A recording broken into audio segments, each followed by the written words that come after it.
Berkat sholawat dan kecintaannya kepada baginda Nabi Muhammad SAW, seorang laki-laki terbebas dari lilitan hutang dan ancaman penjara. Dikisahkan, seorang laki-laki yang terbelit hutang hidup dalam tumpukan hutang dan terancam di penjara karena tak sanggup membayar hutangnya. Dulunya ia kaya raya, lalu jatuh bangkrut, sehingga mempunyai utang yang amat banyak. Setiap hari rumahnya didatangi orang untuk menagih hutang. Hingga suatu hari ia pergi ke tempat salah seorang saudagar kaya untuk meminjam uang. Ia akan meminjam uang sebanyak 500 dinar. Saking terkenalnya orang ini banyak hutang, sampai-sampai saudagar ini bertanya, "Kira-kira kapan Anda akan melunasi pinjaman ini?" "Minggu depan, Tuan," jawabnya singkat. Ia pun pulang dengan membawa 500 dinar di genggamannya. Ia pun membayarkan utangnya kepada orang-orang yang setiap hari datang menagih utang sampai tidak tersisa sama sekali. Hari demi hari ia bertambah sulit dan kondisi ekonominya kian terpuruk. Hingga tempo pembayaran utangnya pun tiba. Saudagar kaya itu mendatangi rumahnya dan mengatakan, "Tempo utang Anda telah tiba." Si miskin dengan suara lirih menjawab, "Demi Allah Tuan, saya sudah tak punya apa-apa." Saudagar itu merasa geram kepada si miskin dan mengadukannya ke pengadilan. Setibanya di pengadilan, hakim bertanya, "Mengapa Anda tidak membayar hutang Anda?" Lagi-lagi si miskin menjawab, "Demi Allah Hakim, saya tidak punya apa-apa Tuan Hakim." Karena merasa ini adalah kesalahan si miskin, maka hakim memvonisnya dengan hukuman penjara sampai ia bisa melunasi hutangnya. Kemudian si miskin bangkit dan berkata, "Wahai Tuan Hakim, kalau memang itu hukumannya, tolong berilah saya waktu untuk hari ini saja. Saya mau pulang ke rumah untuk berjumpa keluarga dan mengabarkan hukuman ini sekalian berpamitan dengan mereka. Kemudian saya berjanji akan kembali untuk dipenjara." Hakim menyahuti si miskin dengan mengatakan, "Bagaimana mungkin bisa dipercaya? Apa jaminan kalau kamu bakal kembali besok? Sedangkan hari ini aku telah memvonismu hukuman penjara." Lelaki itu terdiam, tapi seolah mendapat ilham di benaknya, dia menjawab dengan yakin dan suara lirih, "Rasulullah SAW jaminanku wahai Tuan Hakim. Jika besok aku tidak datang, maka aku bukanlah termasuk umat Rasulullah SAW." Mendengar itu, si hakim tersentak diam dan tersentuh hatinya. Ia sadar betapa agungnya Rasulullah SAW. Tidak mungkin dia akan berdusta. Kemudian si hakim mengizinkannya pulang hingga esok hari.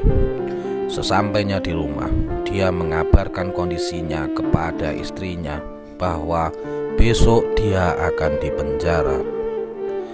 Lalu istrinya bertanya, "Wahai suamiku, lantas mengapa sekarang engkau bebas?" "Aku menaruh nama Rasulullah SAW sebagai jaminanku," jawab suaminya. Mata istrinya pun berkaca-kaca dan air matanya menetes sembari berkata pada suaminya, "Selama Rasulullah masih menjadi jaminan bagimu, maka mari kita bersolawat untuknya." Dan mereka pun bersolawat kepada Rasulullah dengan rasa cinta yang dalam.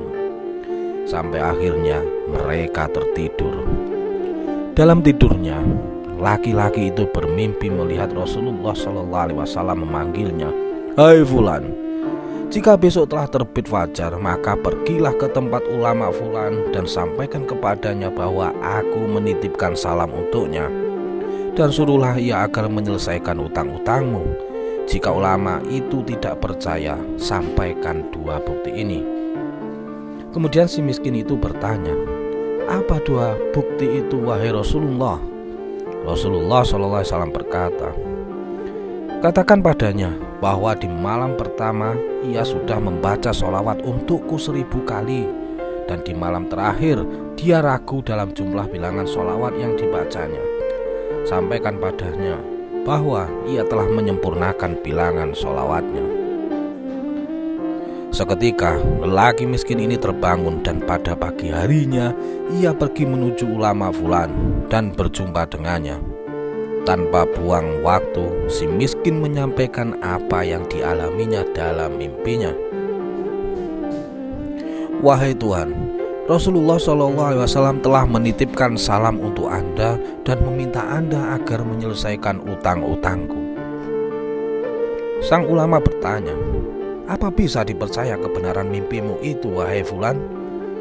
Laki-laki miskin itu menyampaikan kedua bukti sebagaimana yang dikatakan Rasulullah dalam mimpinya. "Di malam pertama Anda telah bersolawat kepada Rasulullah SAW sebanyak 1000 kali, dan itu sudah Rasulullah terima. Dan di malam kedua Anda ragu dengan jumlah bilangan solawat Anda. Kata Rasulullah, bilangannya sudah sempurna dan telah beliau terima." Mendengar itu, spontan ulama itu menangis karena berita yang sangat menggembirakan bahwa sholawatnya diterima oleh sosok manusia paling agung, Rasulullah SAW di alam semesta. Maka ulama itu memberi uang 500 dinar dari Baitul Mal untuk melunasi utang si miskin, dan 2.500 dinar dari harta pribadinya untuk si miskin sebagai tanda terima kasih atas berita gembira yang disampaikan.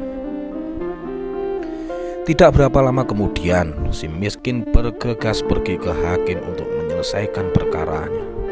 Sesampainya di tempat hakim, tiba-tiba si hakim bergerak ke arah si miskin, seolah ia rindu ingin melihatnya dan memanggilnya seraya berucap, "Kemarilah, berkat Anda aku mimpi berjumpa Rasulullah SAW. Rasulullah telah berpesan kepada aku bahwa jika aku menyelesaikan utangmu, maka kelak Rasulullah SAW akan menyelesaikan perkaraku di akhirat. Ini uang 500 dinar untuk melunasi utang-utang Anda." Belum sampai selesai dia bicara, tiba-tiba pintu ada yang mengetuk. Ketika dibuka, ternyata saudagar penagih hutang yang datang. Dia langsung memeluk si miskin dan menciumnya sambil berucap, "Berkat Anda, saya bermimpi berjumpa Rasulullah SAW. Beliau berkata padaku, jika aku merelakan utangmu, maka kelak di hari kiamat Rasulullah akan merelakan segala tanggunganku. Ini uang 500 dinar hadiah untuk Anda, dan utang Anda saya anggap lunas." Subhanallah. Kisah ini adalah sekelumit bukti betapa Rasulullah SAW selalu memperhatikan umatnya, baik urusan dunia maupun akhirat. Sholawat dan cinta kepada Nabi Muhammad SAW bisa menghilangkan kegundahan dan keresahan, bahkan bencana sekalipun. Semoga kita termasuk orang-orang yang senantiasa bersolawat kepada baginda Nabi SAW. Allahumma sholli ala Sayyidina Muhammad wa ala ali Sayyidina Muhammad.